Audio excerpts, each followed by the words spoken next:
I am so impressed, both with Mason and with Jane, with your words of Torah today. Your challenge was to help us relate to these texts and bring them into our own moment. And as I mentioned before, one of the curiosities of pandemic life in a synagogue is that we now have this jumbled juxtaposition of Torah portions that we would never otherwise hear together. And you know, the whole process of midrash and drash is to find connections between things that might be unlikely and to make meaning out of things that happen to be coexisting and next to each other. And so we get that opportunity today. What is the connection between what you taught us, Jane, and what you taught us, Mason? So Mason, you taught us from the story of the creation of the world about the human relationship to other living things and the earth itself, arguing that in our position of dominion or domination, we must take responsibility for stewardship and find a way to live in balance with other living things and the earth itself. In particular, you're concerned about the Torah's command that humans rule over the fish of the sea and the birds of the sky and the cattle and the whole earth, raising the issue of animal cruelty and of climate change as it relates to meat consumption. It turns out that this week's double portion of the Torah is concerned about that very thing. In Leviticus 17, which we didn't read today, but was between two passages we did read today, if anyone of the house of Israel slaughters an ox or a sheep or a goat in the camp, or does so outside the camp, and does not bring it to the entrance of the tent of meeting to present it as an offering to the Eternal before the Eternal's tabernacle, blood guilt shall be imputed to that person. That person has shed blood. That person shall be cut off from among his people. Did you all know that when God told us to rule over the animals in Bereshit, we were supposed to be vegetarians? That ruling was made in the context of the assumption that we were vegetarians, vegans. Only when God saw how violent human beings were, in Parshat Noach, the next portion of the Torah, did God begin to allow us to kill animals for food. It was an outlet for our violent nature, in a way to be violent without killing other humans. And it was allowed only with very strict rules. We could not eat the blood of the animal because the blood represented the nefesh, or the life force, or the soul of the animal, and we were to honor that life force. We could only eat very specific categories of animals. And as this week's Torah portion teaches, in order to eat an animal at all, we had to first sacrifice it to God. There was no such thing as buying a steak at the market. There was no such thing as a value pack of chicken wings. If you wanted to eat meat, you had to raise the animal and personally bring the animal to the tabernacle, to the priest for slaughter. You had to consciously elevate and sanctify the act of slaughter, recognizing that the animal was a creature of God and honoring its life accordingly. As Nellie Altenberger teaches, killing a herd animal for food is an act of taking a life in God's eyes. And sacrifice serves as the only mechanism that renders it morally acceptable. Sacrifice is the returning of the nefesh, of the life force, to God.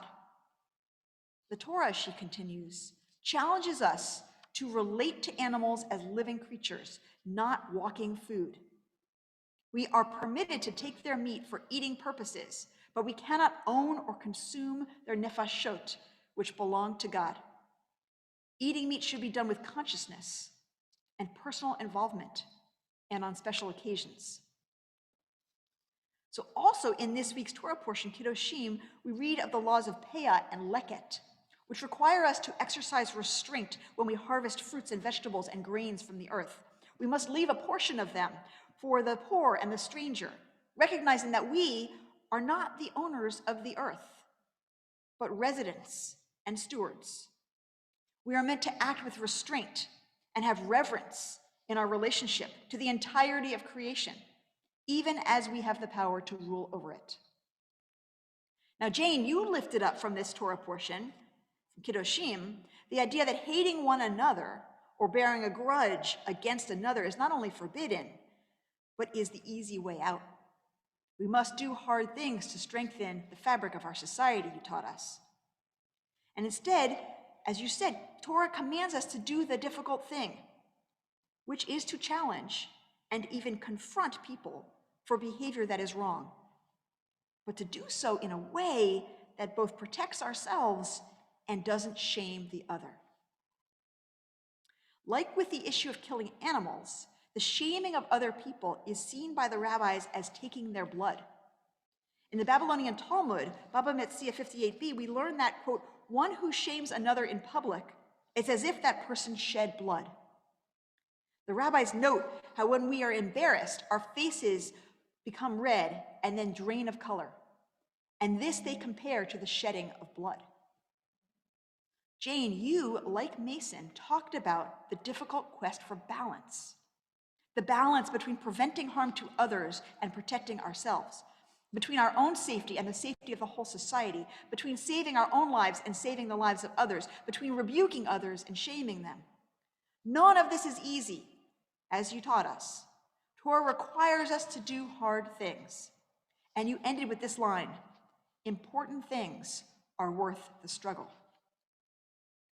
On this last Thursday, 2 days ago, Earth Day, our president, President Biden, it feels really good to say that, called upon us and the entire world to do the difficult work of rapidly and dramatically cutting carbon emissions in half to mitigate the great harm of climate change. He also called upon us to become carbon neutral, zero emissions by 2050. He gathered 40 leaders from around the world, and in their presence, he made a commitment to aggressively address climate change. And he called upon them to do the same. Now, bold promises are necessary in this moment and in this crisis. And they are relatively easy to make. Much more difficult, much more of a struggle will be the implementation. It will require a great deal of rebuke, telling people that what they are doing is wrong, including us, every one of us. And it will be necessary that we do so, that we participate in this without shaming. Because when we're shamed, we're actually prevented from doing the thing we must do. It will require everybody, every one of us, taking a stand for our own safety and for society's safety, which are the same.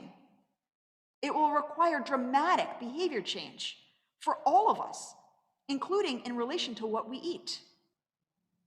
It will require the kind of restraint in consumption that today's Torah portions, both of them, are demanding of us. It will require a whole new attitude toward creation, which is what you are urging us toward, Mason. A new kind of stewardship, rooted in the awareness of the life force in every living thing and reverence for the entire living system that is the earth. This will not be easy, but as Jews, we know not to take the easy way out. We know to do the difficult thing when it is right and when it is good and when it will strengthen the fabric of our society. Important things are worth the struggle. And what is more important than this? Shabbat Shalom.